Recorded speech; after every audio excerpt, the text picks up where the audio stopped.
babies. Let's start with that Brady Belichick ball washing. I'll give you the quote. This was obviously on Let's Go podcast, Brady's podcast with Jim Gray, who sounds like a squirrel with his nuts cut off. Here's what Belichick had to say. Quote, "The greatest player, the greatest career, the great person. It was such an opportunity and an honor for me to coach Tom," Belichick said. I guess it's got to come to an end at some point. It's the greatest one ever. Congratulations, Tom." And then Tom Brady, further on in the conversation, had this to say: "For me, there's nobody I'd rather be associated with than Bill Belichick. From my standpoint, I think it's always a stupid conversation to say Brady versus Belichick, because in my mind, that's not what a partnership is about." They went on for about 15 minutes with tossing compliments like that back and forth. Belichick went into, this is getting a lot of play, Belichick went into the fact that Brady basically gave him the green light to rip his ass in meetings, and that's really what set the foundation to have the success that they had, being able to treat Brady in the same way as the other players. And I think that like in that part of the conversation, they got into some real stuff, which was really interesting to hear. But when it got towards whatever question Jim Gray asked about, kind of the end, God, these guys just wouldn't go there. They just couldn't go there. They just couldn't go to the point. Like, sometimes you just get fucking sick of each other, and that's what happened. Well, they didn't want to talk about the horse in the room, and that would be Giselle. Like, let's be honest, that's the reason why this whole thing broke up. Giselle didn't want to spend any more winters up here, and she was putting shit in Brady's head, saying, you should be a god, and Belichick shouldn't be talking to you like that. You're not Johnny Foxborough. You're Tom fucking Brady. And I think Giselle really put Yoko Ono, the Bill Belichick and Tom Brady. And then Tom was like, "Yeah, you're right, Giselle. He's a fucking dick. He doesn't treat me nice. He's an asshole. He not treat you nice for very many years, Tommy.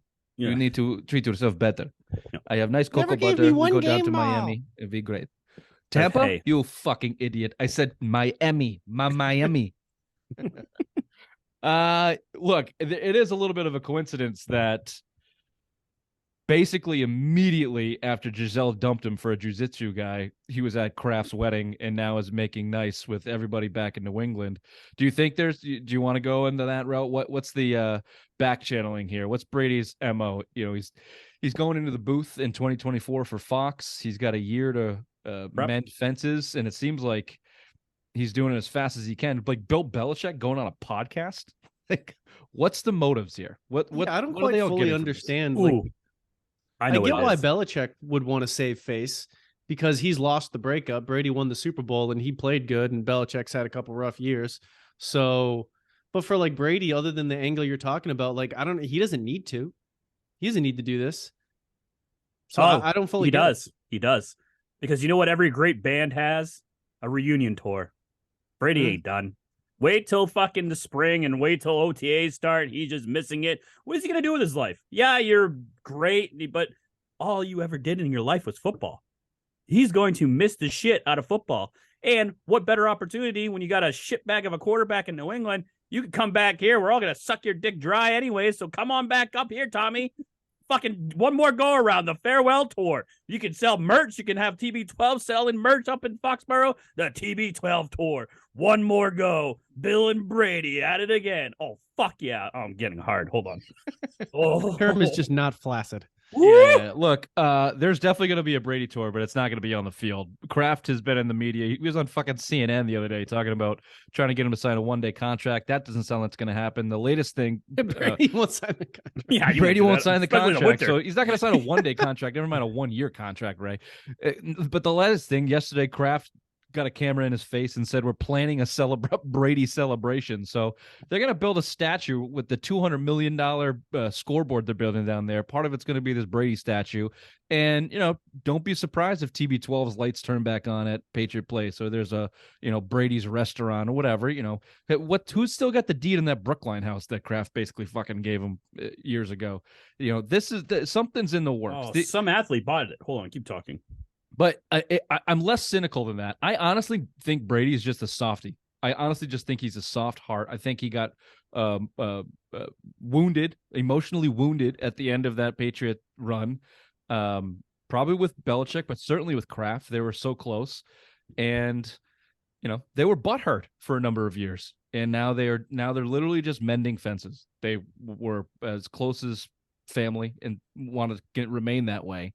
And I honestly think that's at the root of what's going on. And there's probably some business deals that'll come along with it. But I just think Brady's in his heart is soft. And you're right. Giselle hardened him up like a like a little boy and was using him like a marionette at the end there to get down to Miami. They just missed it by 100 or so miles west in that shithole Tampa Bay. Middle of Florida. Yeah. Tommy, there's only meth dealers here. This bad. But Giselle, we got Jeter's house. It's on the water. The water is nasty, Tommy. It's no good. I do not go in water. No, that man. I stay in Miami. I don't want him. I fuck, and you come on the weekend. Yeah. That's it. That's all I got on that. Brady, beyond Ray's mystery tour of Brady coming back to New England, he's definitely not coming back to play football anywhere, by the way. What any thoughts of him going to the booth? Do you think he actually makes it to the booth? I don't want to see him. $300 I don't want to hear him make call football games. I want to watch. He's fun to watch play football. I don't particularly like listening to him talk. He's too nice. Yeah. If he would dissect the game the way that his mind dissects a football game, I think it'd be interesting as hell. And if he, were as competitive with it as we've seen him on the field and how everybody says he is, I think it would be awesome. He'd probably be a better analyst in the studio than live, being able to dissect shit like that. But I still dude, you're the greatest player of all time. It's fucking beneath you.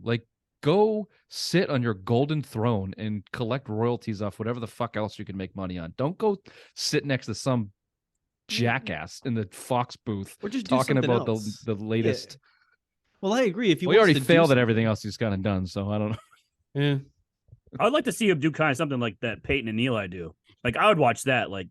Him and another defensive player just shooting the shit and talking about this is what they're doing here. Have special guest on and shit guys that are Then a UFC guy comes on and tells him about the different positions the jiu-jitsu instructor put Giselle in. That'd be awesome. I'd watch that. Yeah, I'd like to see it blow up. Yeah, that'd work out great.